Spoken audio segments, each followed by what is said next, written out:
Thanks for checking out Scotty's Hobbies. Today we're working on this 2009 Acura TSX. We're going to be replacing the rear brake pads and rotors and going over the tools, or I'm going to be showing you the tools that you need and the torque specifications when reassembling at the end.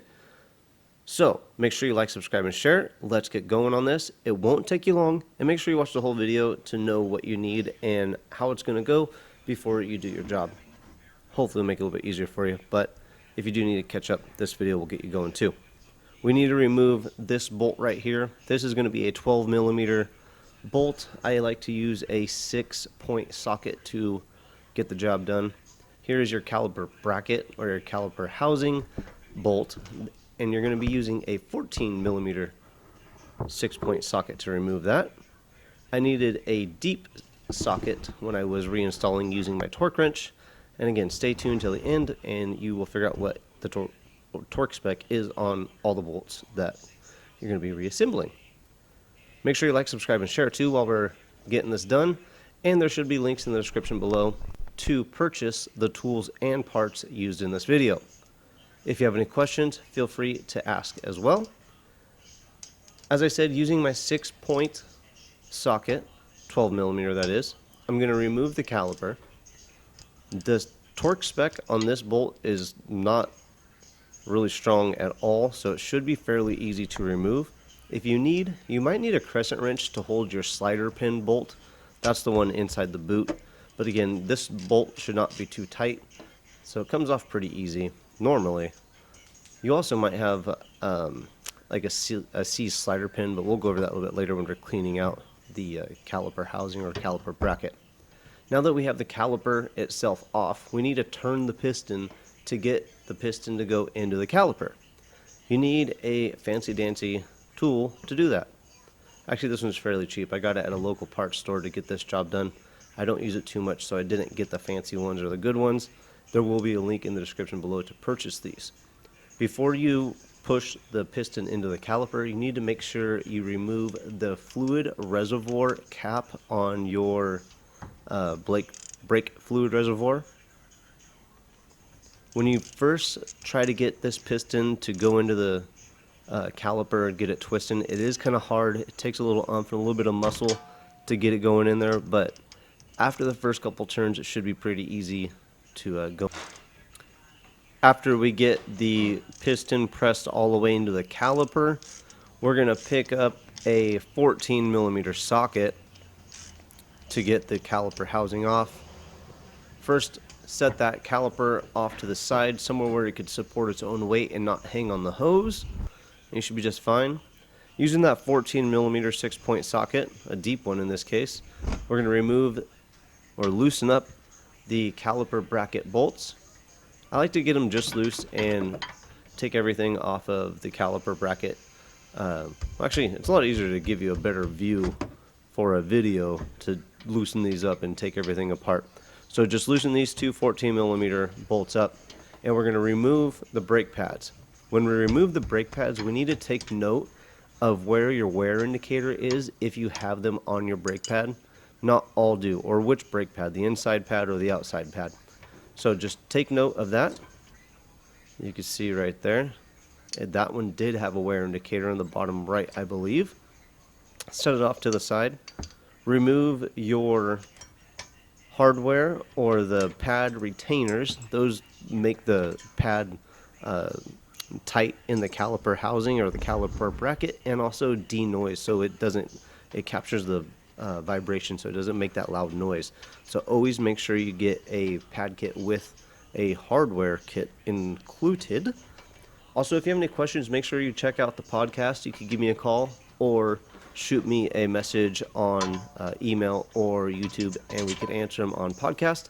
So check that out as well. Check out scottishobbies.com. Like, subscribe, and share to everything that I have going on too. To remove the screws in your caliper, you're going to need a impact driver such as the one I'm using right here. These things are really easy to use, and they are usually over-thunked when using them. You don't need to put too much pressure in the direction you're turning the screwdriver. Just hold it there and tap it with the hammer. It'll turn the screwdriver for you as long as you're holding it in the direction it needs to turn.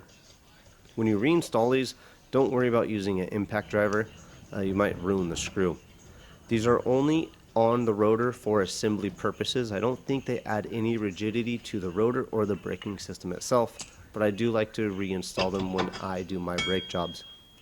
Now that the rotor is off, I'm going to check the hub. Make sure the bearings in the hub are good.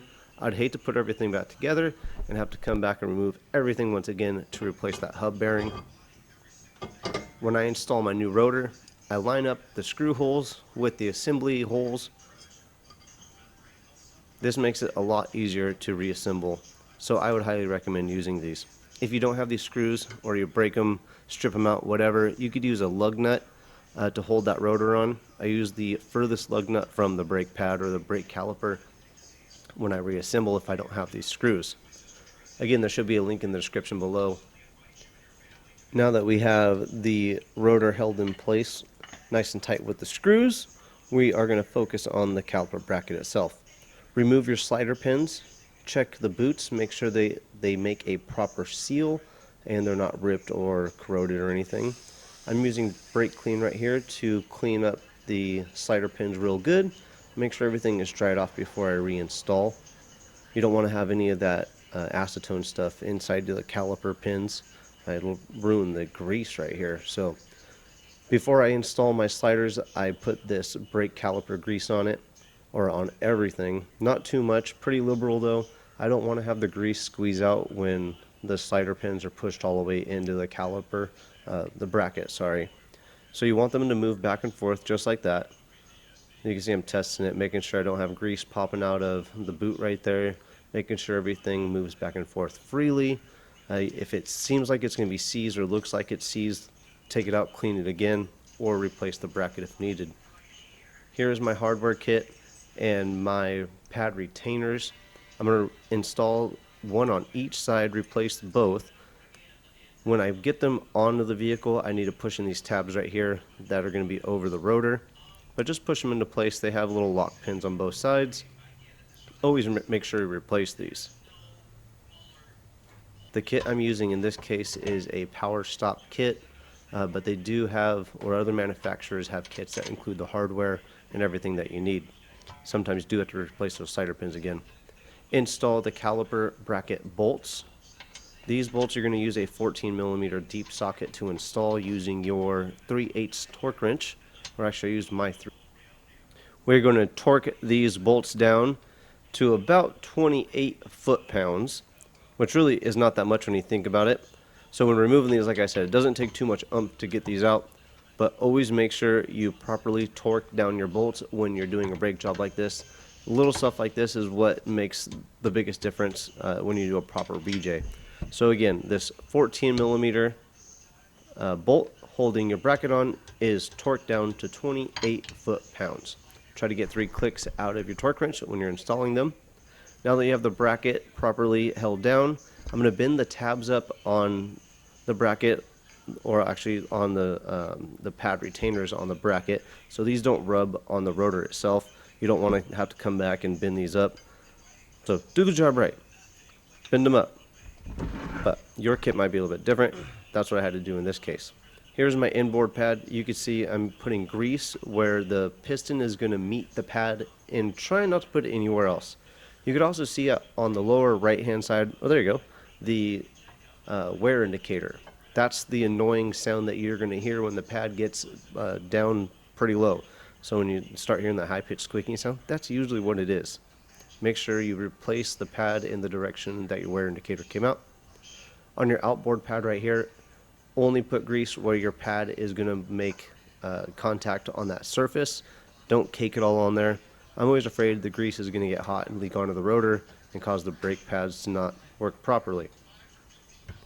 With my caliper, you can see that's the 2 points where it's going to make contact on that pad.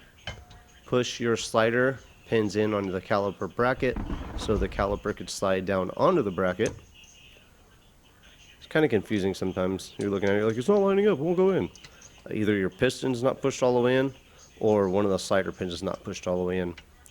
Install both the bolts on the bracket that are holding the caliper in place. These are going to be a 12mm bolt. You're going to use a 6-point, or preferably a 6-point socket to tighten these up. Again, using a 3/8 torque wrench. We're going to torque these down to 17 foot-pounds. Here's actually where I needed my deep socket. It wasn't the other one. I could have sworn it was the other bolt, but you're going to need a deep 12mm socket, and I'm using a 3/8 torque wrench to get me to 17 foot-pounds. Seems really light, but that's what it is. And that's it. Make sure you comment below with the year, make, and model of the vehicle that this helped you on. Make sure you check out the podcast. Give me a call and ask questions. Shoot me emails. Check out the Facebook. Check me out everywhere. If you want some free swag, comment below as well. Thanks for watching. Like, subscribe, and share, and I will see you on the next hopefully helpful video.